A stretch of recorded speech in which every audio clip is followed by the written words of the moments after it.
bom dia. Muito obrigada pela presença e pelo interesse na chamada Marie Sklodowska-Curie Staff Exchange, que vamos apresentar hoje. Eu gostaria de agradecer aos nossos anfitriões, na pessoa do Sérgio Proença, que é presidente da Alcani, e Larissa Dremeyer e sua equipe, que estão recebendo a gente hoje no Instituto das Relações Internacionais. Obrigado também aos dois pesquisadores da casa que vão apresentar seus depoimentos hoje, participando de projetos Marie Sklodowska-Curie Staff Exchange, o LACEGAL, com a Beatriz Barbuy, do Instituto de Astronomia, e Oscar Reboli, do Instituto de Física, que participa junto com a professora Renata Zukhanov, do projeto Asymmetry. Eu vou apresentar a chamada para vocês de maneira teórica e logo após a minha apresentação teremos informações detalhadas sobre o cofinanciamento da FAPESP para instituições paulistas, graças à participação da Virginia Sanchez da FAPESP, que eu agradeço pelo empenho em apoiar a colaboração com a União Europeia.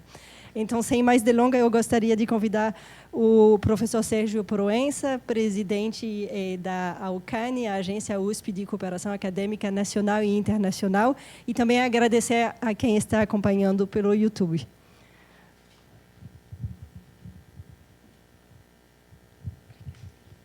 Obrigado, Charlotte. Bom dia a todos. Bom dia àqueles que nos seguem também à distância. É um prazer estar aqui participando desse evento de divulgação, que é muito importante divulgarmos as oportunidades de apoio às pesquisas.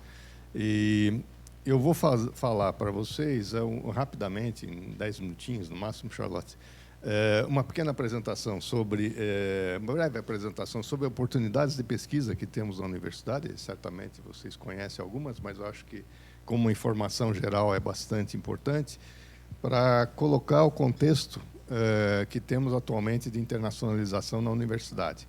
E nesse contexto, naturalmente, entram as diversas pesquisas em todos os setores, e de tal maneira que é muito mais informativo para que vocês possam depois pensar nas oportunidades que podem acontecer.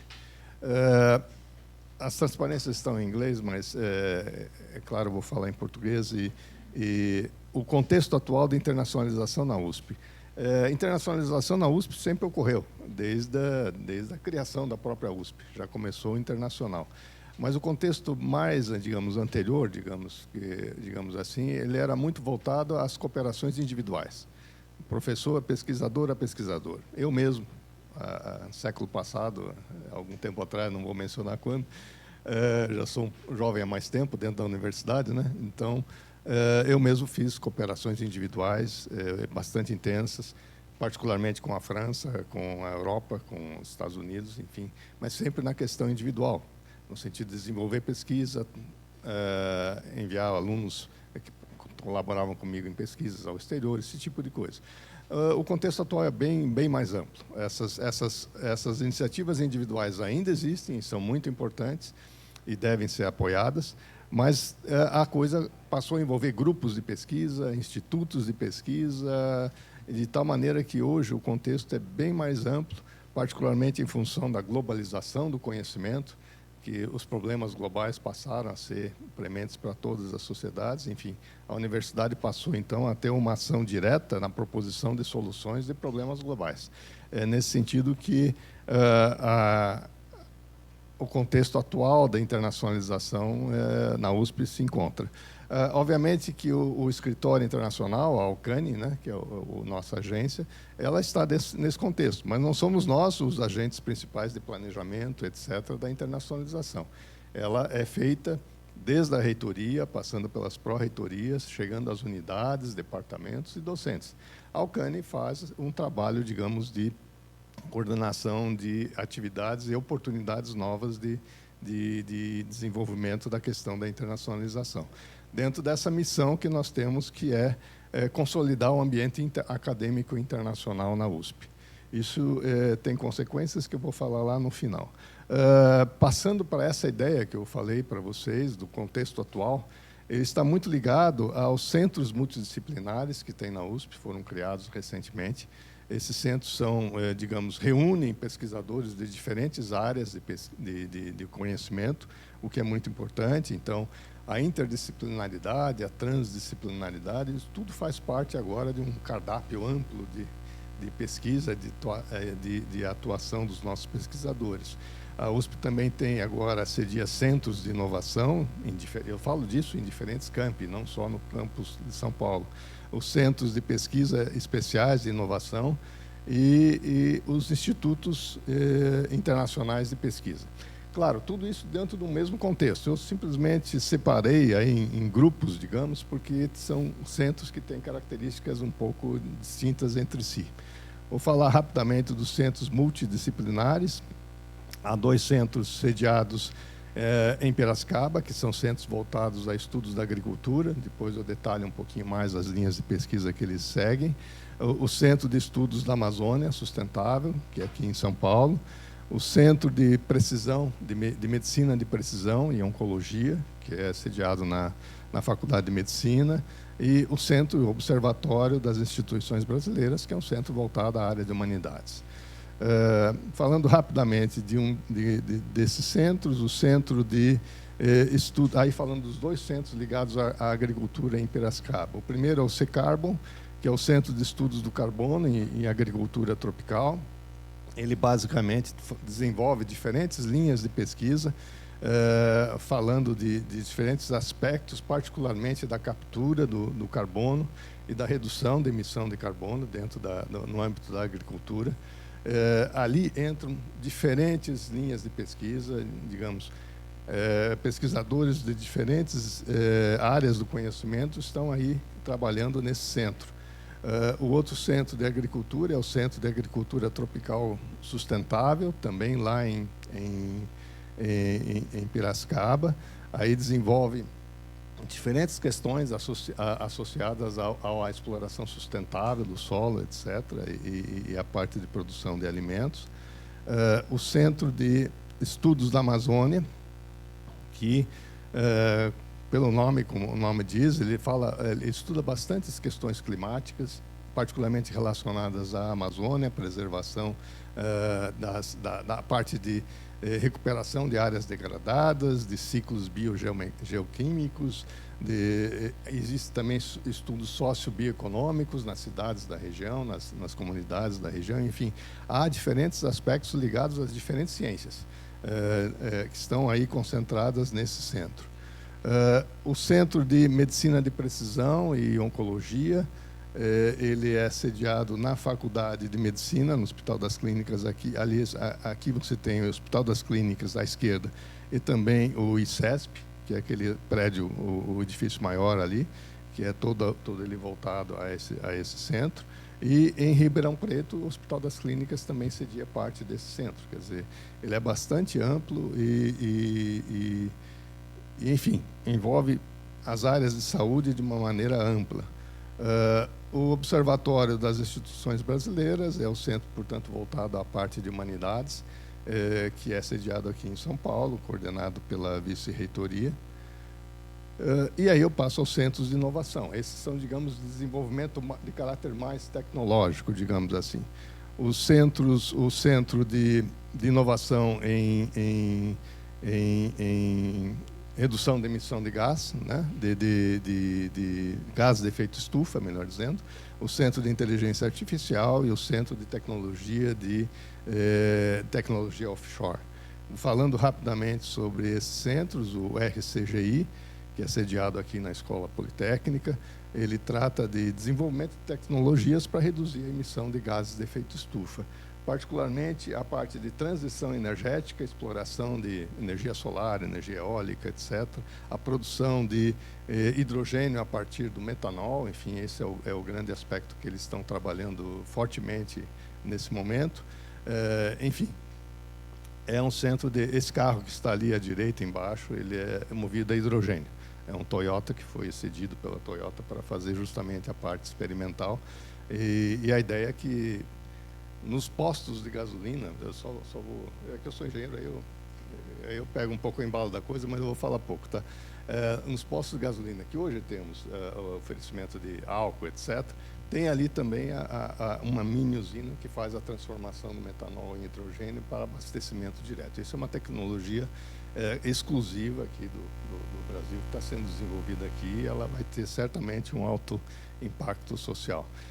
O Centro de Inteligência Artificial, que é também aqui em São Paulo, ele trata de aplicação de aprendizado de máquina em diferentes áreas do conhecimento. Tá? Então, aplica-se em quase tudo, vocês sabem bem, e esse centro é bastante ativo, trata de questões desde diagnóstico de doenças e reabilitação, a parte de clima, a parte de processamento de idiomas, de línguas, etc. Então, é bastante amplo esse conjunto de assuntos que eles estão desenvolvendo. O Centro de Tecnologia Offshore, evidentemente, é voltado à parte de tecnologias voltadas à exploração do petróleo, mas não só isso, também as tecnologias para o desenvolvimento de novos materiais, produção de energia limpa, etc. Tudo isso também está voltado à parte do estudo dos oceanos, está certamente ligado a esse centro, que também é bastante amplo, e ele também é sediado aqui na Escola Politécnica. Há outros centros, dentro daquela classificação, que são os centros especiais de inovação. Esses estão distribuídos nos diferentes campi da USP. E são vários deles. São centros apoiados aí pela FAPESP. Vocês podem ver pelos títulos ali que são diferentes áreas do conhecimento e aspectos que são tratados nesses centros. Aqui também, em continuação, são diversos centros. Hoje a USP tem quase 20 centros que são distribuídos aí nos nossos campi. E, finalmente, os centros internacionais de pesquisa, que são centros do exterior que vieram se instalar na USP. Esse é um contexto um pouco diferente. Todos os outros que eu falei antes são centros USP criados aqui. Esses dois agora que eu vou comentar particularmente, que é o Instituto Pasteur, que se instalou na USP, está aqui perto, aqui em frente a nós, no edifício aqui do CDI, e é o único instituto Pasteur com as características do Pasteur fora de Paris. Tá? Existe uma rede Pasteur, mas não é isso. Esse é um centro, o que se faz aqui, é o que se faz basicamente lá na França. E, finalmente, o CNRS colocou um centro internacional de pesquisa, que é, digamos, o nível de laboratórios, por assim dizer, que o CNRS apoia, o nível mais alto deles. É um centro totalmente voltado a isso, que também recebe propostas de pesquisas de grupos, etc. Né? Então, lá também foi recentemente lançado o Centro de Micologia Médica, que é voltado às doenças associadas a fungos, etc. Isso é um centro muito importante britânico, que veio se instalar também aqui. E nós vamos ter ainda esse ano, provavelmente, o Centro Internacional de Engenharia e Biotecnologia, Engenharia Genética e Biotecnologia, que é um dos maiores centros do mundo, que é sediado hoje na Itália, e terá também, além da África do Sul, terá agora um centro aqui no Brasil. Tudo isso, gente, simplesmente para colocar a vocês um contexto geral do corrente estado de internacionalização da USP, só para dizer a vocês que existem diversas oportunidades, há muitas e a gente precisa, naturalmente, ter financiamento para tudo isso. É muito importante destacar o papel fundamental que a FAPESP, em particular, que está aqui representada pela Virgínia, desempenha em todos esses centros, naturalmente CNPq, CAPES, mas agora com a Charlotte as oportunidades, digamos, que possam vir da Europa. Né? O Horizonte da Europa, o Horizonte, enfim, é o maior projeto de financiamento de pesquisa da Europa, talvez do mundo. Isso. E, portanto, é nesse contexto que hoje nós vamos ter essa conversa aqui, onde um dos projetos, né, existem vários, se eu me lembro, eram 3 pilares ou 4 pilares, não é isso? 3 pilares. Um deles é a excelência em ciência, que eu acho que está mais ligada a Marie Curie e as oportunidades que vamos discutir hoje. Eu falo isso porque o ano passado, nós tivemos, no final do ano passado, um evento grande do Euraxis, que a Charlotte organizou. Foi feito lá no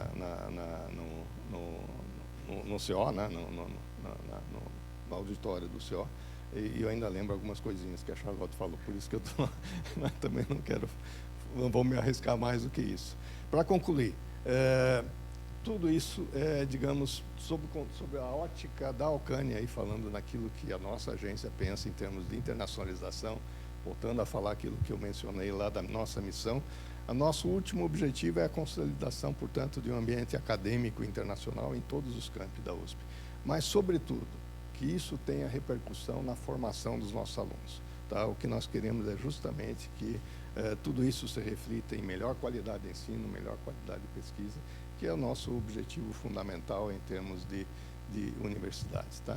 Então, muito obrigado. Eu vou já encerrar aqui. Agradeço a vocês aí pela atenção e vamos seguir em frente agora com os nossos convidados. Não é isso? Ah, não, com a Virginia. Com você. Obrigada. Muito obrigada.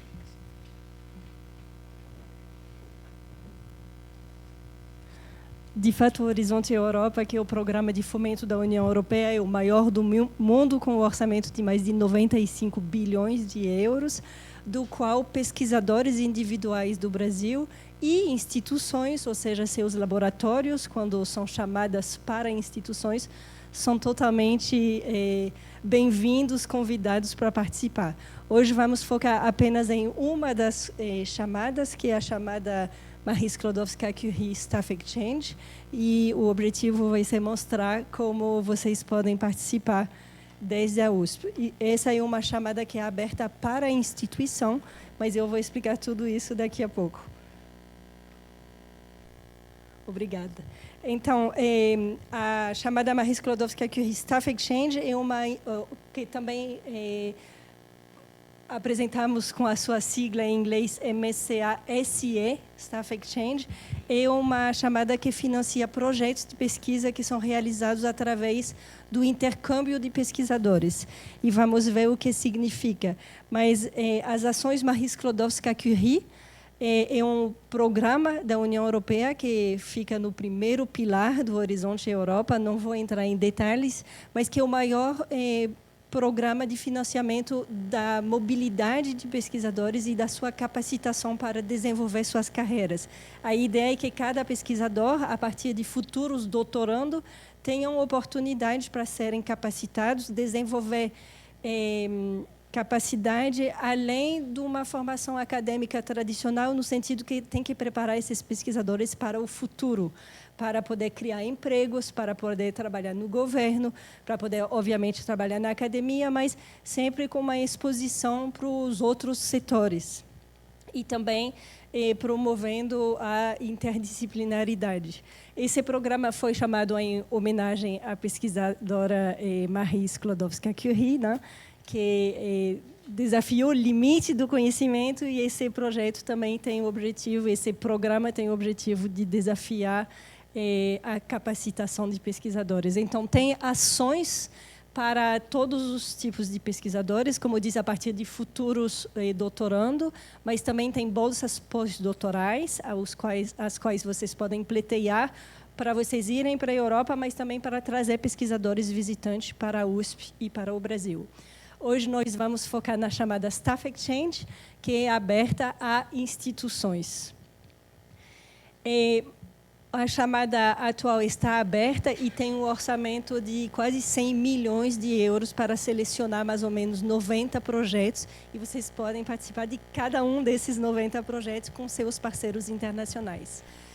De fato, os Staff Exchange são projetos de pesquisa e inovação entre instituição e que são realizados através da mobilidade curta do seu staff. E vamos ver o que significa staff. Se vocês olham para esse mapa, a gente vê várias instituições, principalmente europeias, porque é um programa europeu, e instituições do mundo todo. A USP, o México, países asiáticos, que vão trocando pesquisadores e formando assim uma rede com a qual vocês vão colaborar durante a duração do projeto, que é de 4 anos, e que provavelmente vão seguir colaborando durante muitos anos. É importante... o que eu não falei é que esses slides vão estar disponíveis todos para vocês, os links também. Inclusive, nos meus slides tem muito mais informação do que eu vou apresentar hoje, devido ao curto tempo. Mas o objetivo do Staff Exchange é financiar a mobilidade de pesquisadores. Então, a mobilidade em todas as ações Marie Curie é mobilidade internacional. Tem que ter deslocamento de pesquisadores. Nesse caso, é um deslocamento curto de, no máximo, 12 meses. Vamos ver em detalhe. Mas a mobilidade também é intersectorial, entre academia e não academia. Então, tem uma grande promoção da parceria entre setores no âmbito das ações Marie Sklodowska-Curie e principalmente no Staff Exchange. E também a mobilidade intersectorial. É uma excelente oportunidade para vocês poderem ser expostos a outras áreas do conhecimento e desenvolver novas habilidades que às vezes vocês não adquiriram até agora, mas que precisa para seguir as suas carreiras, às vezes migrando ou abrindo o seu leque de atividade. A troca de conhecimento é feita através dessa mobilidade, mas também de outras atividades que vamos ver a seguir. A cooperação, como vimos no mapa anterior, é com instituições europeias e do mundo todo, porque da mesma maneira que instituições brasileiras podem participar, instituições do mundo inteiro vão participar desses consórcios e vocês vão trabalhar com eles nesse âmbito. E é aberta a todas as áreas do conhecimento, inclusive ciências sociais e humanas. Hoje vamos falar mais de física e astronomia, né? Mas vocês podem participar em qualquer área do conhecimento desses projetos, que, como duram 4 anos, eles propiciam uma colaboração duradoura entre as instituições com as quais vocês vão trabalhar. O que são as atividades de um projeto Staff Exchange? Então, como vimos, a mobilidade é um projeto de pesquisa feito pela mobilidade, mas também tem atividade de networking, organização de workshops e conferências para vocês trocarem o conhecimento com seus parceiros. O objetivo é participar da formação dos pesquisadores. Vocês vão ver que pesquisadores, a partir de doutorando, podem participar dessa mobilidade para aprender, desenvolver novas competências e ter mais oportunidades de desenvolvimento de carreira. Do Brasil, a mobilidade é feita com países da União Europeia. Ok? Eu vou detalhar isso daqui a pouco para vocês. Então, como submete uma proposta? A proposta é feita em consórcio. Vocês nunca vão submeter uma proposta sozinhos desde a USP. Vocês têm que juntar a um grupo de instituições. Tem um mínimo de 3 instituições de 3 países diferentes, sendo que 2 deles devem ser países europeus. Temos uma diferença entre os 27 países membros da União Europeia e também tem países que são associados ao Programa Horizonte Europa, é o caso, por exemplo, da Noruega, mas também do Reino Unido e países geralmente do entorno europeu. Okay? São esses o núcleo fundador do consórcio, aos quais podem se juntar instituições do mundo todo. Okay? Pode ser do setor, essas instituições podem ser do setor acadêmico ou não.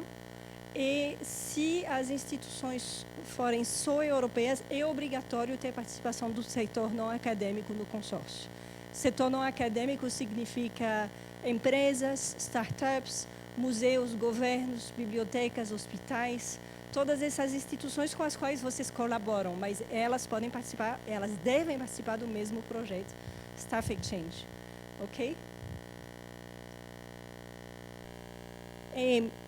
Quem diz submeter uma proposta em consórcio significa que vocês têm que ter parceiros para submeter uma proposta. Então, existem muitas ferramentas para vocês encontrarem parceiros. Vários de vocês já têm colaboradores na Europa e no mundo, mas essas são também outras ferramentas para vocês encontrarem mais parceiros e construir seus consórcios. Então, a mais bonita de todos é Euraccess Partnering, que faz parte dessa iniciativa que eu represento no Brasil, que é Euraccess.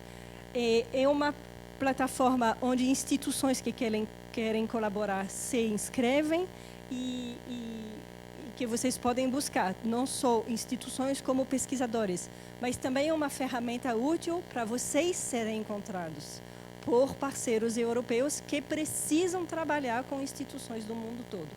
Existem muitas outras instituições. No Funding and Tender Portal não é muito claro aqui para vocês, mas vocês vão ter todos esses links, ok? Onde de publicar da chamada já é uma maneira de vocês encontrarem parceiros. Tem também uma rede de pontos focais do Marie Curie, que ajuda vocês a encontrarem parceiros.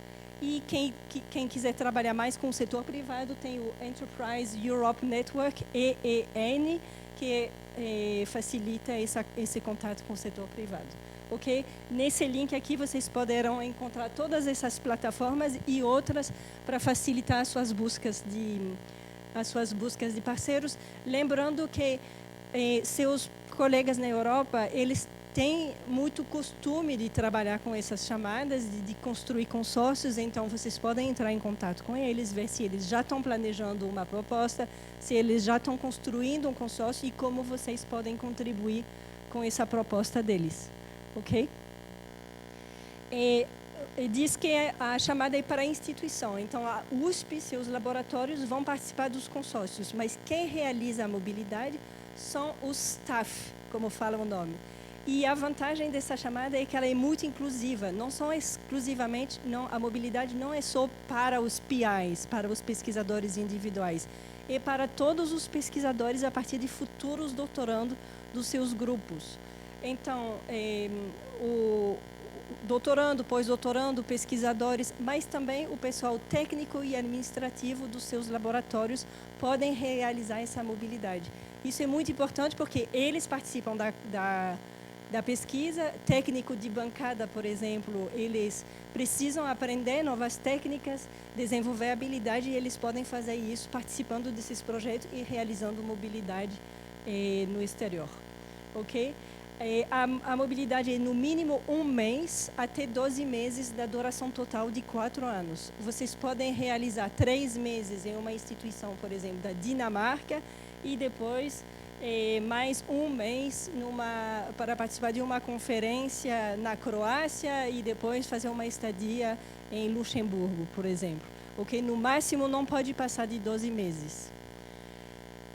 Vocês têm que se dedicar em tempo integral a pesquisa quando vocês forem fazer mobilidade e após a mobilidade tem que ser reintegrados nos seus laboratórios de origem aqui na USP. Ok?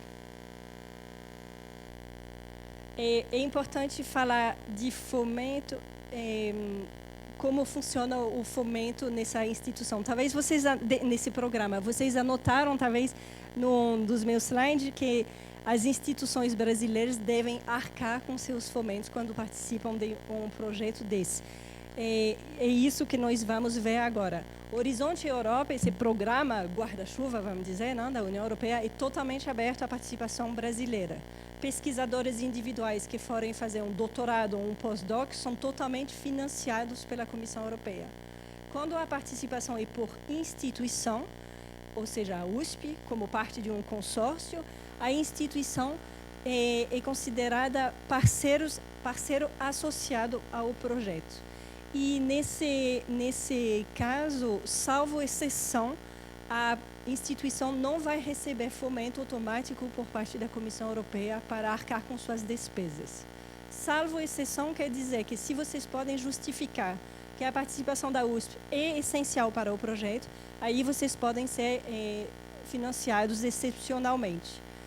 Justificar, por exemplo, porque vocês têm acesso a dados que não tem na Europa, ou porque você tem acesso a um bioma ou a um conhecimento ou a ferramentas que não existem na Europa, então vocês pleteiam o acesso ao fomento excepcional da USP nesse caso. Nos outros casos, a USP vai ter que arcar com as despesas da mobilidade do seu staff. E como estamos falando de staff, as pessoas já recebem um salário. Então, o que tem que financiar é a mobilidade, passagem de avião e diárias quando vocês chegam na Europa para suas estadias. Ok? Para isso, existe um mecanismo de cofomento. Instituições de São Paulo são muito felizes porque elas podem pedir fomento junto à FAPESP e vamos saber quais são as modalidades para fazer isso. O que é importante dizer, talvez vocês consigam ver aqui, é que quando os europeus vêm para o Brasil, eles são financiados. Então, quando eles vêm para a USP, durante os 4 anos, eles podem passar, cada um pode passar até 12 meses aqui, eles recebem financiamento para isso. ok? As conferências, a escola de verão, tudo isso vai ser financiado pela Comissão Europeia. Mas quando vocês vão para a União Europeia fazer mobilidade, vocês têm que arcar com suas despesas, ok? Isso não é nenhum drama. Muitas instituições brasileiras participam dessa chamada, que é a ferramenta mais internacional da União Europeia. É a chamada da qual mais participam instituições não europeias, e o Brasil fica em 4ª posição dos países não europeus que mais participam. Vamos ouvir hoje dois casos de pesquisadores aqui da USP que participam, que foram chamadas anteriores, então eles não estão contabilizados aqui. Mas a USP, além disso, não só o Brasil é o 4º que mais participa, mas a USP é a instituição que mais participa no Brasil dessa chamada com muito sucesso. É bom para europeus que vocês participam. A taxa de sucesso, quando tem participação de Brasil, aumenta muito. Então, todo mundo gosta. Vocês gostam de colaborar com os europeus gostam de trabalhar com vocês. Tem que submeter mais projetos para ter melhores resultados na chamada do ano que vem. Eu vou apenas compartilhar aqui os links importantes, mas lembrar, como eu mencionei rapidamente, que tem pontos focais Marie Curie em todos os países europeus e não europeus. No Brasil tem Elisa Nátola e Flávia Cerqueira, que ficam no CONFAP e que estão à disposição de vocês. Elas conhecem muito bem a chamada, as ferramentas, e elas estão à disposição para sanar suas dúvidas. Ok? Mas hoje, melhor do que isso, vamos ter a apresentação da Virgínia para explicar como vocês podem submeter propostas para receber um fomento da FAPESP para apoiar a sua mobilidade. Eu deixo aqui os meus contatos, não hesitem se vocês têm perguntas. Hoje focamos em uma chamada da União Europeia, tem muito mais para financiar a mobilidade de vocês, para vocês receberem pesquisadores visitantes e também para participar de projetos colaborativos. Tem outras chamadas ainda, estou à disposição para ajudá-los com esses projetos. Muito obrigada pelo interesse. Eu gostaria de convidar a Virgínia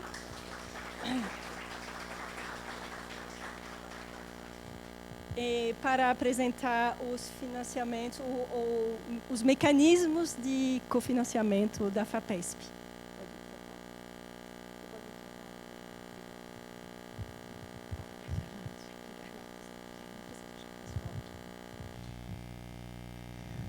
Tudo bem? Bom dia a todos. Gostaria de agradecer a oportunidade de estar aqui hoje. Agradeço a Charlotte pela organização, ao professor Sérgio Proença pela recepção. E eu não vou utilizar uma apresentação de PowerPoint, porque eu vou pedir a projeção aqui na tela do próprio edital, da chamada que existe na FAPESP, ok? Porque eu acho que é fundamental nós focarmos nisso, porque a gente trabalha muito para fazer um edital que tenha todas as informações necessárias, mas que também seja muito objetivo, né? Para realmente conseguir aí orientar da melhor forma que os pesquisadores tenham todas as informações para submeter a proposta, tá ok? Então eu vou tomar a liberdade de acompanhar aqui do computador para nós realmente nos atermos ao edital em si, tudo bem?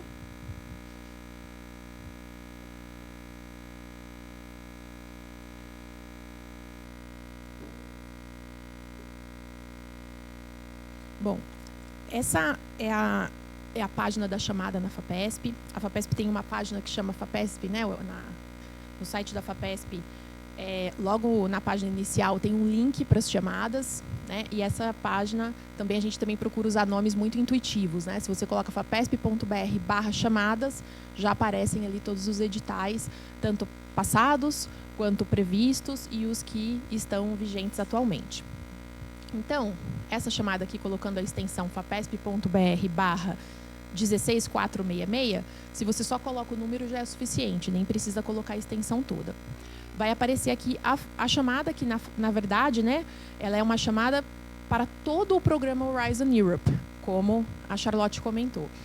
A chamada Marie Curie, ela é um edital dentro do Horizon Europe, mas há centenas de editais durante o programa todo, que tem uma duração média aí de 7 anos. Então, o que eu vou Vamos começar aqui.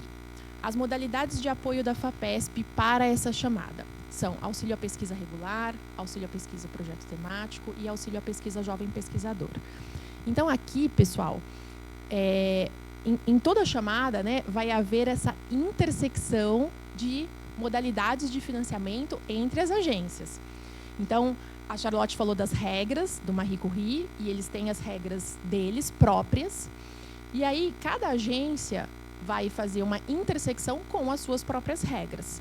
Então, na FAPESP, o que está sendo aberto? Essas 3 modalidades de apoio, que são auxílios à pesquisa. Aqui, muita gente já pergunta, mas e as bolsas, né? Eu posso solicitar uma bolsa?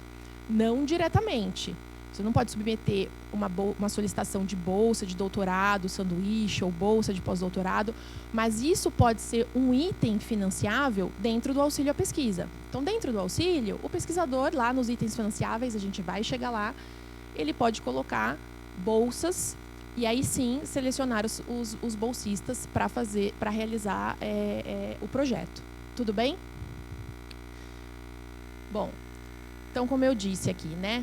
As modalidades são essas. E aí, quando a gente fala da modalidade, uma dúvida também que surge muito é: eu sou elegível para essa modalidade, né? Um pesquisador, eu sou elegível para ter um APR, ou um jovem pesquisador, ou um temático?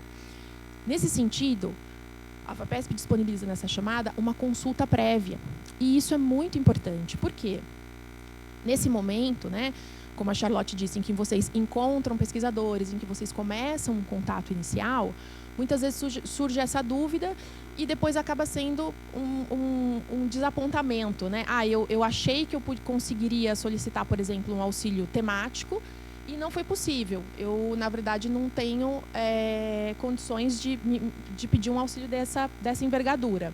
Eu poderia ter solicitado outro auxílio que, consequentemente, teria outras questões orçamentárias, outras questões envolvidas. Então, nesse sentido, justamente para alinhar as expectativas com o parceiro logo do início, a FAPESP disponibiliza uma consulta de elegibilidade. Então, você vai enviar essas informações que constam aqui, e é bem simples, bem resumido, né? Basicamente, a súmula curricular, o orçamento estimado, o tempo, né, de expectativa de realização desse projeto e uma descrição resumida do que se trata esse projeto a ser submetido. Com isso, a FAPESP, em 15 dias, vai dar um retorno para aquela modalidade que está sendo questionada, se você é elegível ou não. E então, você vê que você já consultou seu orçamento, você já tinha um orçamento solicitado. Então, você vai poder alinhar com o parceiro de maneira muito mais assertiva de que maneira você pode participar. Porque, como a Charlotte disse, o Brasil, em geral, vai financiar os seus próprios pesquisadores. Países fora da Europa vão financiar os seus próprios pesquisadores, né? Como ela disse, há uma exceção, em alguns casos, em que a União Europeia entende que aquele projeto é de suma importância e prioridade para eles e oferece esse financiamento, mas, no geral, eles pedem que cada um peça recursos para o seu próprio país. Então, aqui, você vai ter esse retorno enquanto você está elaborando a proposta e você vai poder ter essa discussão com o seu parceiro de maneira assertiva. Tudo bem? Bom, feita essa consulta de elegibilidade, você tem um retorno e aí você pode seguir com a sua submissão lá na Comissão Europeia. Você não precisa necessariamente já fazer a sua submissão à FAPESP. Alguns, por exemplo, esperam que saia o resultado lá e aí sim, caso aprovado, aí ele submete o projeto completo na FAPESP. Não há necessidade de ter um paralelismo. As exigências para a submissão dessa proposta são... esse é um item de suma importância, então eu vou ler na íntegra, tá? A proposta submetida à FAPESP será aceita para revisão somente se deixar claro que o COPIAI em São Paulo tem uma participação relevante no projeto de pesquisa completo, né, que foi submetido ao Horizon Europe, e que ele liderará uma parte relevante do esforço de pesquisa, ou seja, aqui são exemplos, né? Ser líder de um work package, né, de um pacote de trabalho ou de tarefas, ou cuja participação é fundamental para a realização de atividades específicas descritas na proposta do Horizon Europe. A colaboração resultante deve ter como objetivo contribuir para o desenvolvimento científico e tecnológico do Estado de São Paulo. Por que isso, né? Porque, como conversamos, são modalidades de financiamento para a pesquisa no Estado de São Paulo. Então, esse projeto, ainda que ele contemple, por exemplo, no caso da Marie Curie, o intercâmbio de pesquisadores, esse intercâmbio ele é uma parte do projeto, mas ele não é o projeto todo, né? Ele tem desafios, metodologias que são específicas e que vão estar para além do intercâmbio, olhando para o projeto como um todo. Eu vou chegar um pouquinho mais em detalhes nisso quando a gente falar dos critérios de análise de cada modalidade. Bom, então a proposta né, deve ser escrita em inglês, no caso aqui falando do projeto específico, e seguir as modalidades de apoio. E aí você vê que há um link aqui para cada modalidade. Por que isso? Porque depois você vai, então, entrar no link de escolha e seguir quais são as exigências para a modalidade que você está submetendo. Então, gente, é importante dizer isso, que não haverá uma redução dos critérios de exigência daquela modalidade. Então, quando a gente pega, por exemplo, um temático, ele tem aqui uma série de critérios de exigência que estão, por exemplo, aqui na análise. Quando eu vou lá para a análise das solicitações, eu tenho no item 13...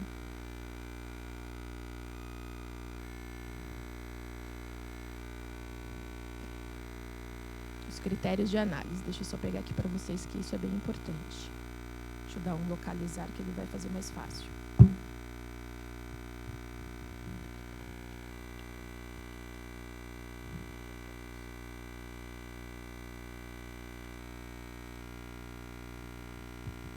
Aqui, item 12.1.7, critérios utilizados na análise.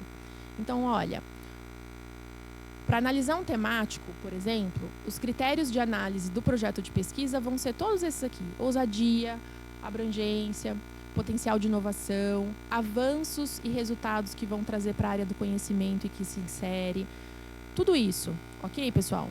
Então, quando existe um formato também sugerido aqui, todas as orientações para fazer um projeto de pesquisa temático. Vocês vão ver que lá no SAGE há 2 documentos diferentes. Um onde você submete a proposta que foi enviada para o Horizon Europe. Essa proposta é a proposta em que todos participaram e cada um tem as suas contribuições. Mas, separado disso, você vai submeter o projeto de pesquisa que vai ser efetivamente desenvolvido em São Paulo. E esse projeto vai ter a amplitude que a modalidade de financiamento exige e parte dela vai ser o intercâmbio de pesquisadores.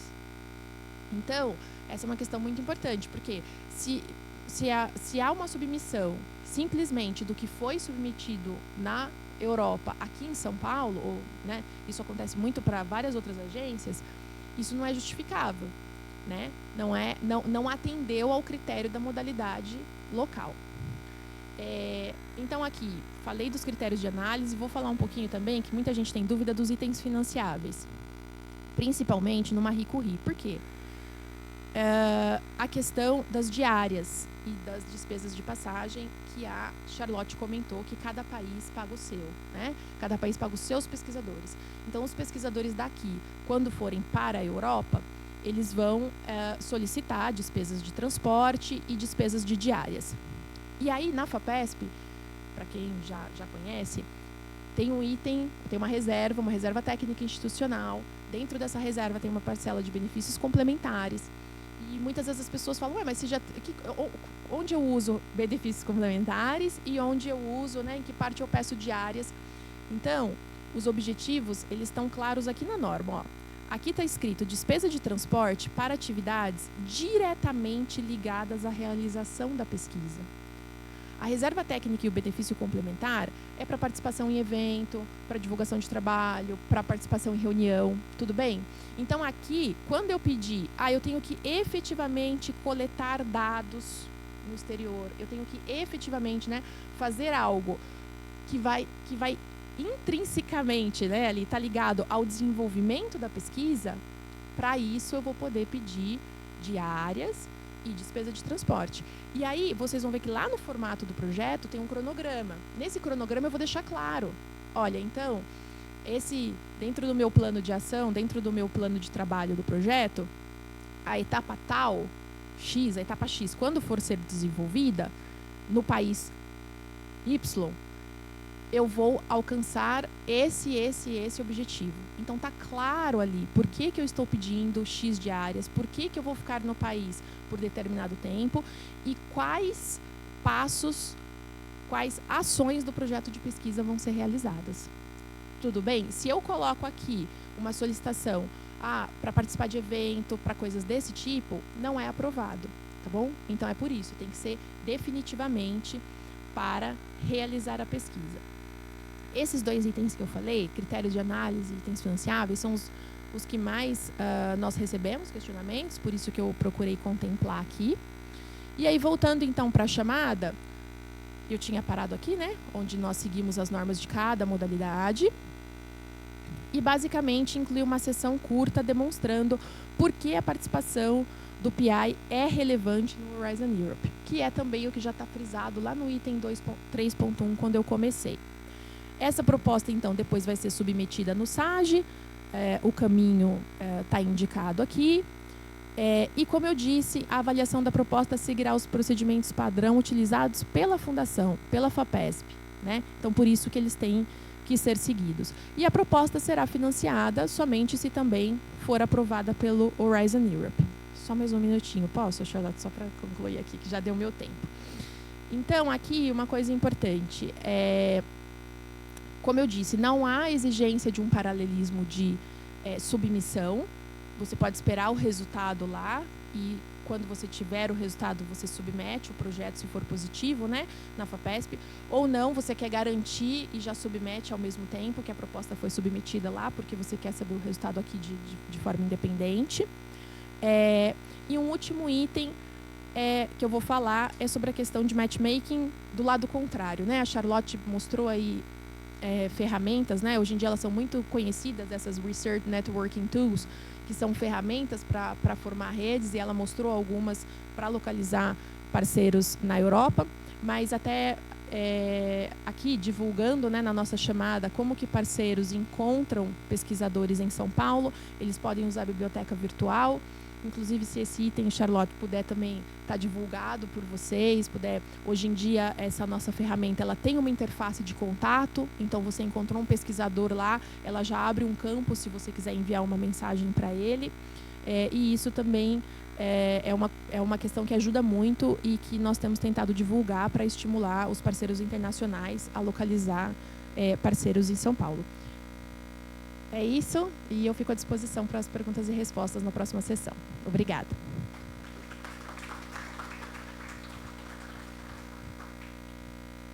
Muito obrigada. Eu achei muito claro. Lembrando que, se vocês, como o caso, em todos os projetos dos quais a USP participa desde 2021, pesquisadores não solicitaram o apoio da FAPESP, e financiam a sua mobilidade com outros projetos. Geralmente, eles vão para uma conferência na Europa, aproveitam para participar de uma atividade que está organizada pelo Staff Exchange. Então, não tem desculpa para não participar, com ou sem financiamento. Eu gostaria de abrir a sessão de depoimento, ouvir pesquisadores da USP sobre a sua experiência, convidando a professora Beatriz Barbuí, do Instituto de Astronomia da USP, que vai apresentar sua experiência com o LACEGAL e outros projetos. Muito obrigada. Bom dia. Eu estou num projeto que se chama LACEGAL, que é Latin American Chinese European Galaxy Formation Network. Vai para aqui, né? Tá. Na verdade, com a América Latina, eles são muito mais, digamos, amigos, porque com a China eles não pagam nada mesmo. Aí eles têm que pedir na FAPESP, mas eu vou explicar que a gente não precisou pedir na FAPESP, porque a verba está sendo suficiente até agora, né? Foi 1,3 milhões de euros. Esse projeto a gente já teve vários desde 2000. E eu vou explicar como que a gente entrou, né? No momento ela é dirigida pela Espanha, porque antes era pela Inglaterra, mas com o Brexit não podem mais, né? Então é o CSIC em Barcelona, Madrid, o Max Planck na Alemanha, Leiden na Holanda,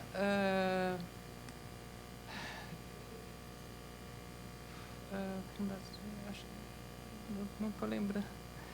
E o INAF que é toda a Itália, né? E na América Latina são várias instituições, no Chile, na Argentina e no Brasil. E a Inglaterra ficou como associada, né? Eles eram os líderes, e eu vou explicar por que eles eram os líderes. Tudo começou, o universo, vai ser bem rápido, tá? Ele é formado de filamentos e vazios, né? E um pesquisador na Inglaterra, que quando eu fui fazer doutorado na França, ele já era professor visitante com 24 anos, ele que começou esse processo de calcular a estrutura em larga escala do universo, né? E,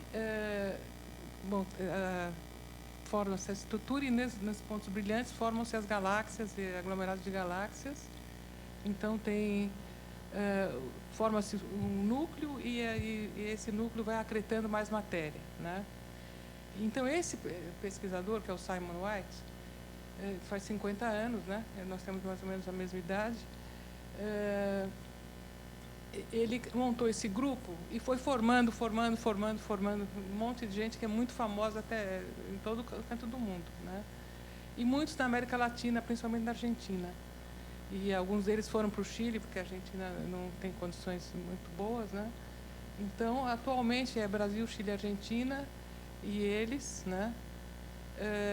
E é muito produtivo, e é cálculos, simulações, né? A minha parte, eu sou mais observacional da própria galáxia, mas tem também a formação da Via Láctea, né? Então, eu não passei por FAPESP nada, foi conhecimento através de colaborações que começaram há muito tempo atrás, né?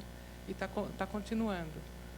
O coordenador era de Durham, continua lá, continua ajudando muito, mas teve que passar para a Espanha como coordenador, que também é muito organizado e tem reuniões todas 3 meses, né? O fluxo está sendo, né, dessa vez, principalmente da América Latina para a Europa, né? Mas tem também visitantes de lá para cá, né? Com 1,3 milhões, a gente não tem dinheiro. Quem tem dinheiro são os europeus, mas eles podem fazer secondments. E a gente pode ir com dinheiro da verba deles, né? Até, mais ou menos dá umas 2 por ano. Até o momento está sendo suficiente. A gente ia pedir na FAPESP, mas aí não foi feito ainda. Seria o Rosenfeld que faria, ele não fez até agora, porque ele está achando suficiente, né? Esse grupo, já, como são de contactos anteriores, por exemplo, nós tivemos uma escola em 2006, não sei se o Jorge estava lá, acho que não, né? Que foi muito boa, sabe? É um grupo assim que domina realmente a área, né? E agora em dezembro vai ter um congresso no Chile, eles vêm todos. Então é um grupo que funciona, né? A preparação da proposta sempre foi Durham, mas agora está com a Espanha, e agora a pessoa na Espanha é muito boa também, então, mas continua o Durham ajudando, né? Então, por todos esses anos, o principal benefício foi para pós-doutores, sabe? E quando o aluno se forma em astronomia, é difícil obter bolsa no exterior, né? Tirando FAPESP. Mas para obter bolsa de lá é difícil. E eu mesmo tenho experiência com alunos meus que foram com essas bolsas, mudou a vida deles, porque eles vão para um grupo super atuante, né? A gente sabe que faz parte da nossa vida de pesquisador ir para fora, né? Então, acho que é isso só que eu tinha. Obrigada.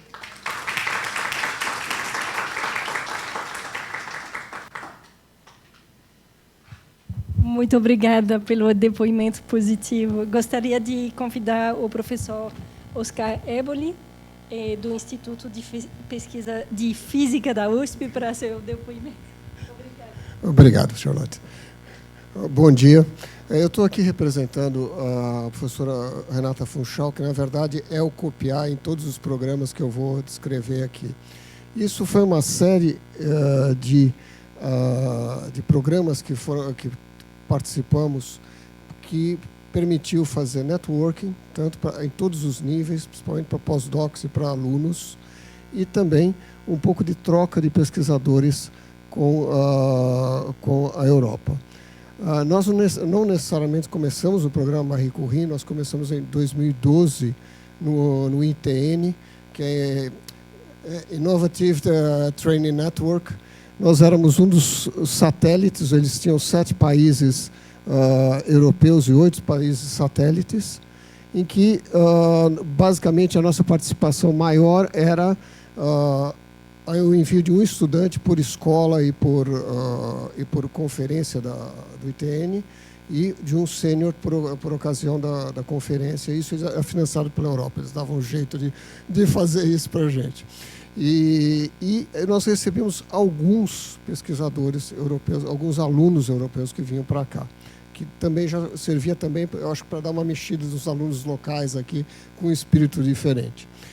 Nisso foi pedido, o primeiro se chamava Invisibles, aí foi feito um Staff Exchange, que era o Invisible Plus, com basicamente os mesmos países, às vezes saiu entra outro aqui, mas é basicamente o mesmo. Esse daqui permitiu acelerar, mas esse daqui é basicamente a vinda de europeus para o Brasil. Então, tem pessoas que vêm para cá, passam um tempo mais longo, têm a chance de interagir com os pós-doutores, com os nossos alunos, e foi também ajudar o pessoal local a fazer a sua network.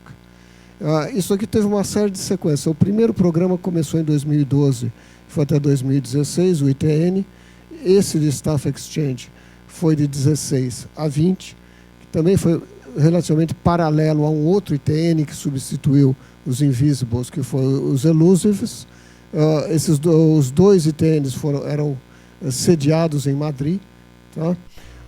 Depois disso, também acabou em 2020, foi renovado na forma de Hidden, que é o terceiro ITN da série, então mantendo uma tradição para auxílio da formação dos nossos estudantes e pós-docs. Tá? E atualmente nós temos o Staff Exchange da Marie Curie, que também reduziu um pouquinho o número de países europeus, mas manteve uns certos 7 ou 8 países não europeus que estão participando disso, que recebem os pesquisadores da Europa. Bom, eu acho que é importante ver, digamos, que nós temos importante ver, digamos, nos últimos 2 anos com a Symmetry, nós tivemos um fluxo de visitantes que foi muito interessante para dar uma ativada no nosso ambiente aqui. Nós tivemos um pós-doutor, o Dr. Rosauro, que veio, e um estudante de doutoramento que vieram em 23, eles vieram de Paris-Saclay, vieram para cá. Depois, de Montpellier, vieram 2 pesquisadores, aqui, cada um dessas visitas por um mês, que foi o Michele Frugério e o Jean-Louis Kner, que eles vieram por um mês aqui. O Jean-Louis, que está até aqui há pouco tempo atrás, ele foi embora 2 semanas. Tá? Nós também temos contatos fortes com a Universidade de Barcelona. Em agosto passado, a professora Maria Concepção Gonçalves Garcia passou aqui 2 semanas. E nós também tivemos uma visita do estudante de doutorado de Madrid por 3 meses. Então, nesses 2 últimos anos, nós tivemos todas essas visitas, que eu acho que é muito interessante. E, de uma certa maneira, nós temos mandado os nossos alunos para fora, um pouco com a FAPESP, mas aí a gente manda por BEP. A gente pede a BEP e manda os alunos para lá para passar um tempo, ou os nossos pós-doutores para ir para lá. Mas o ponto essencial para nós é o seguinte, que a participação nas escolas do ITN, nos workshops, propiciam para os nossos alunos formarem uma network que, como a Beatriz chamou bem a atenção, é importante para eles, porque quando eles forem pedir um pós-doc no exterior, você não é simplesmente um currículo que está lá, você é uma cara, é uma pessoa que você conversou, que você sabe como é importante para os alunos, é importante para os pós-doutores também, para nós, porque nós trazemos com a FAPESP pós-doutores estrangeiros para cá, a gente se sente na obrigação de devolvê-los para o mundo, não que eles terminem aqui a carreira. Então, é importante para o contato dos pós-doutores também, para eles manterem os contatos. Muitos deles são europeus e voltaram para a Europa, então é importante para manter o contato. E também para a formação dos estudantes em geral, que eles têm uma visão diferente do mundo. Tá? Eu acho que era só isso que eu tinha para apresentar. Obrigado.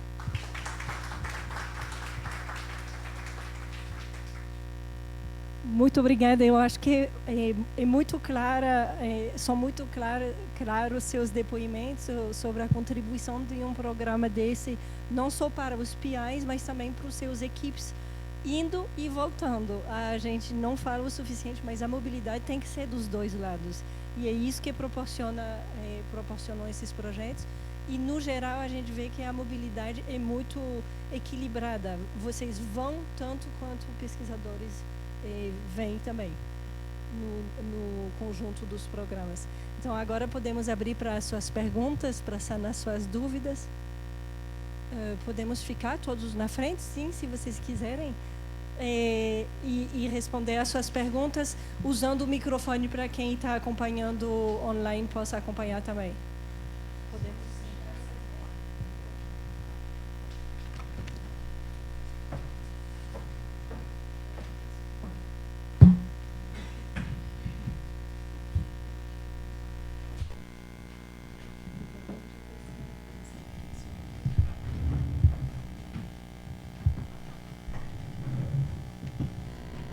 Vou ficar aqui para passar o microfone, talvez. Vocês têm perguntas? Depois eu te faço.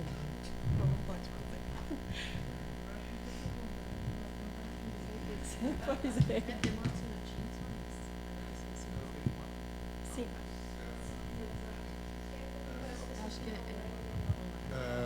Só uma dúvida, essas oportunidades são para projetos futuros ou podem ser incluídos projetos já vigentes ou em aprovação? Vigentes na Europa, você diz, né?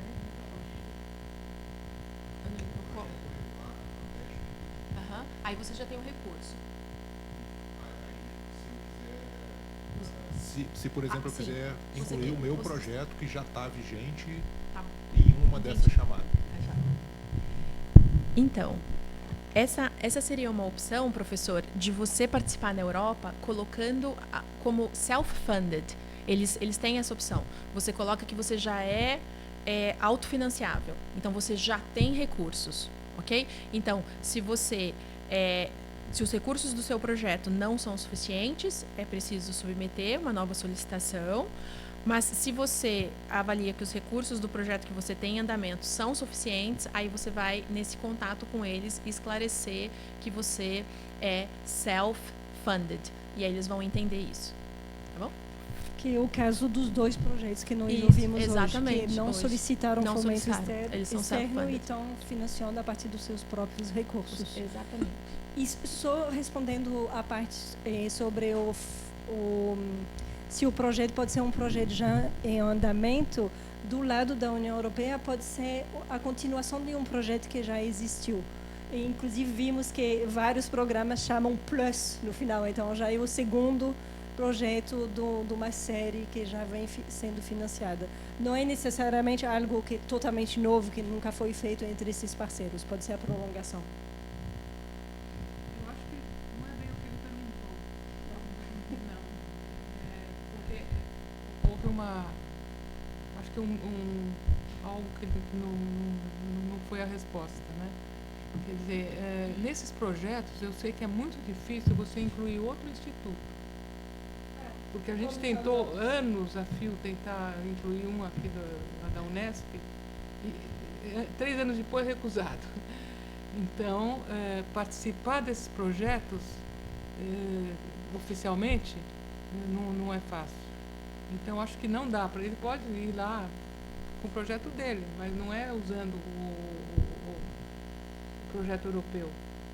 quando o projeto já está elaborado, aprovado, não dá para incluir novos parceiros oficiais. É muito difícil. E também, por exemplo, a mobilidade dos seus alunos de doutorado, de pós-doutorado, tem que ser prevista desde o início. Não nomeadamente, porque vocês não sabem quem vão ser seus alunos quando vai ser aprovado em 1 ano, vamos dizer. Mas já deve estar previsto, eu vou mandar 3 pós-doc para 3 meses. Isso desde o início. Mas no sentido que é um projeto, é uma ideia científica que já pode ser trabalhada, não é algo necessariamente totalmente novo. É isso que eu estava querendo dizer. E acho que é uma hipótese mais remota também, né? Porque eles sabem disso e eles também, no decorrer do projeto, acabam não trazendo, né, novos parceiros. Acho que é uma coisa que eles concentram mais no momento de submissão da proposta. Né? Acho que é uma hipótese talvez mais remota deles terem a expectativa de outros parceiros entrarem no decorrer do projeto lá. Né? O projeto lá, depois que ele é aprovado, no geral, eles seguem com aquele grupo. Agora, eu tenho outra pergunta. Porque a FAPESP é meio chata, que não te deixa ter mais que um projeto. Né? Então, se ele já tem um projeto, ele pode fazer um outro? Pode? Então, professora, esse item é importante porque justamente a FAPESP está bastante engajada em estimular a colaboração internacional e esse item está contemplado lá no edital. Estou com ele aqui, ó, que a gente passou, vou pegar aqui o item específico, que ele tem um item, inclusive, que na consulta prévia de elegibilidade vai esclarecer isso, tá? Ele vai falar assim, olha, a duração do projeto e tempo estimado do pesquisador responsável. E aí ele vai falar assim, pesquisadores responsáveis ou principais em auxílio vigente, FAPESP, devem incluir uma justificativa para a concomitância dos projetos. Então, a FAPESP vai analisar essa justificativa justamente para estimular a colaboração internacional, mas precisa de uma justificativa, né? O quanto que, por exemplo, um exemplo de justificativa, né? O quanto que ele já tem um auxílio e esse internacional vem para potencializar, para ampliar os resultados que ele já está encaminhando no seu auxílio vigente. Esse é um exemplo de justificativa. Ou o projeto, outro exemplo de justificativa. O projeto vigente que eu tenho vai ter uma pequena intersecção de 6 meses com esse novo. São áreas diferentes, eu vou explorar outra área, mas essa eu já estou terminando dentro de alguns meses, vai ser uma intersecção pequena e por isso eu já vou começar com outro desafio do conhecimento. É outro exemplo. Então, essas justificativas vão ser analisadas pela FAPESP justamente com o intuito de dar essa oportunidade de ele ter uma concomitância justamente para conseguir fazer a internacionalização, tá bom? Então, isso vai ser respondido também no momento oportuno, que é a consulta de elegibilidade, como eu disse na apresentação, justamente para ele, no momento da submissão, já ter clareza do que ele pode ou não ter como concessão, né? Não ter depois uma expectativa frustrada, tá bom? Posso complementar a pergunta? 2 coisas. Para quem já tem um projeto, por exemplo, um projeto temático vigente, ele pode pedir para ser ter um orçamento adicional para cobrir essa parte de internacionalização. E uma segunda pergunta é se o pesquisador responsável do temático tem que ser o COPI na Europa. Simplesmente membro da equipe. A primeira... vou começar pela segunda. A segunda questão, que é isso do COPI, não há uma exigência do título lá, ser um COPI ou não. Há uma exigência daquele item 3.1, que é mostrar que o Work Package é extremamente relevante, que na atuação daquele Work Package, ele é o pesquisador líder, tá ok? Então, independente da nomenclatura ali, se ele é um Associated Partner ou se ele é um COPI, isso não é tão relevante. O que é relevante é ele realmente cumprir o que está descrito no edital, que é aquela participação, ela definitivamente, porque muitas vezes essas nomenclaturas, eles até vão muito mais colocar em função, né, Charlotte, da concessão na Europa, o quanto que eles estão priorizando membros ali que vão ter a concessão pela Europa ou não. Então, para nós, o importante de fato é o que nesse projeto de pesquisa é de responsabilidade do pesquisador paulista. Esse é o ponto focal, tá bom? Pode ser membro da equipe, Pode, mas não responsável. pode. Ele pode. Lá eles usam Associated Partner, por exemplo, como um nome. Muitas vezes eles têm uma estratégia, é o que eu falei, estratégia deles, né? Eles vão colocar só europeus como PIs e co-PIs e eles vão colocar membros de outros países como Associated Estou Partners. pensando localmente. Se o responsável do temático é que tem que ser o contato lá, você pode ser um membro da equipe Um que PI. seja o contato. Isso. Você vai dentro do tema. Agora falando na FAPESP, né? Isso, Na FAPESP FAPESP, na FAPESP você vai ter 2 membros, os pesquisadores responsáveis e os pesquisadores principais. Quem que é o ideal que solicite? Quem que faz sentido que peça esse auxílio na FAPESP? Quem foi o pesquisador principal, o pesquisador, não vou usar o nome principal porque senão vai gerar confusão. Quem foi o pesquisador líder desse work package, o pesquisador mencionado ali como quem vai estar à frente da pesquisa em São Paulo, lá na Europa, o ideal é que essa seja a pessoa que peça o temático da FAPESP. E é claro que ele vai ter uma equipe daí que muitas vezes ela pode ou não ter sido citada lá, porque voltando para aquela questão que eu falei da abrangência, veja só, às vezes esse pesquisador que lá foi quem fez toda a articulação na Europa, e aqui ele é o PR, ele nem chegou a mencionar, por exemplo, co-PIs, porque para aquele work package a equipe dele é suficiente. Só que para dar a envergadura e a amplitude de um temático aqui, ele vai colocar co-PIs de outras instituições, né, do estado de São Paulo, para fazer isso virar um temático. Entendeu? Agora, onde que vai estar o link para nós? O link para nós é o que está escrito no edital. Quem está pedindo o recurso na FAPESP? Teve o PR, é ele que pede, ele é o pesquisador responsável, ele que recebe os recursos. Ele tem que ter uma participação de extrema relevância na Europa. É isso. Aí ele pode depois fazer outras coisas, colocar PIs que não estão lá ou que estão, isso daí já não é tão determinante. Respondeu? E a primeira pergunta, a primeira questão era... Se o projeto estiver em andamento. Se o projeto é europeu. Não, o temático. Então, não há impedimento de você pedir um aditivo no temático. No entanto, como temos um edital e como esse edital justamente contempla uma possível concomitância, pede uma justificativa, o recomendado é que você faça essa consulta de elegibilidade. Porque na consulta, justamente, você vai ter esse retorno, que vai ser estimular a submissão para uma nova modalidade independente ou até te dar esse retorno. Olha, faz mais sentido que seja um aditivo no seu projeto vigente. Porque aí, cada caso vai levar N questões em consideração. Em que tempo que esse projeto está, né? O temático já está terminando. Aí, o que a gente vai avaliar? O paralelismo vai ser muito pequeno. Não vale a pena, né? Então, para isso, é melhor você começar uma nova proposta, porque o seu temático está acabando, então vai ser pouco tempo que você vai utilizar esse aditivo. Faz mais sentido que você faça uma nova. Então, aí, olhando para esse todo, não tem uma resposta única. Essa resposta vai estar a partir da consulta de elegibilidade, olhando caso a caso, mas você vai ter esse retorno. Tá bom? Vou fazer uma pergunta. Só não vou fazer pergunta para mim, porque corre o risco de não saber responder. Né? Não, é coisas muito simples, Charlotte, mas é mais a questão de prazos. Por exemplo, a chamada está aberta, ou que periodicidade ela fica aberta, quanto tempo demora para ter uma resposta, e se quem submete a proposta é um pesquisador da Europa, do parceiro europeu.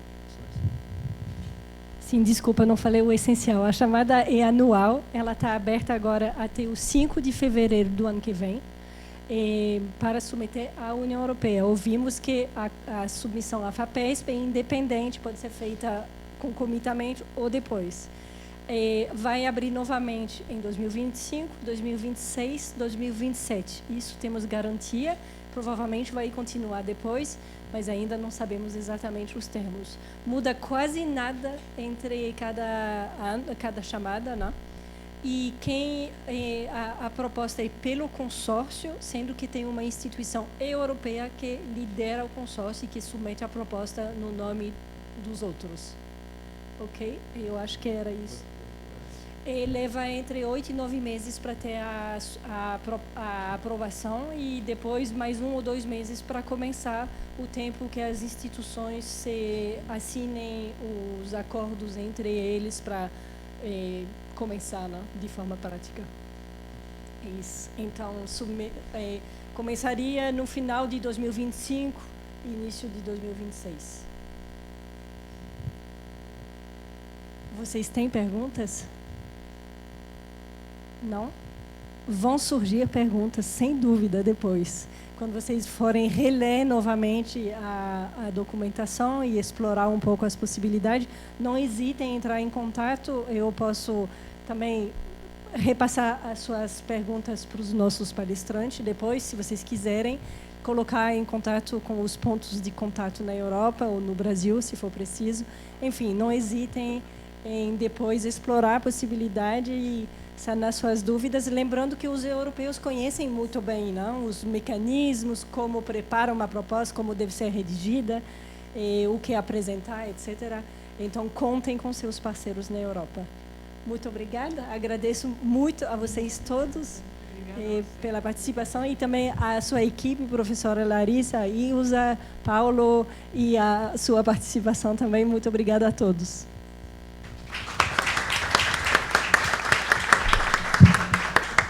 As perguntas são do vídeo. O temático está vigente, se não dá para poder entender. O problema é o seguinte, nós somos 3 pesquisadores, nós formamos o canal. Então faz assim, vamos queimar os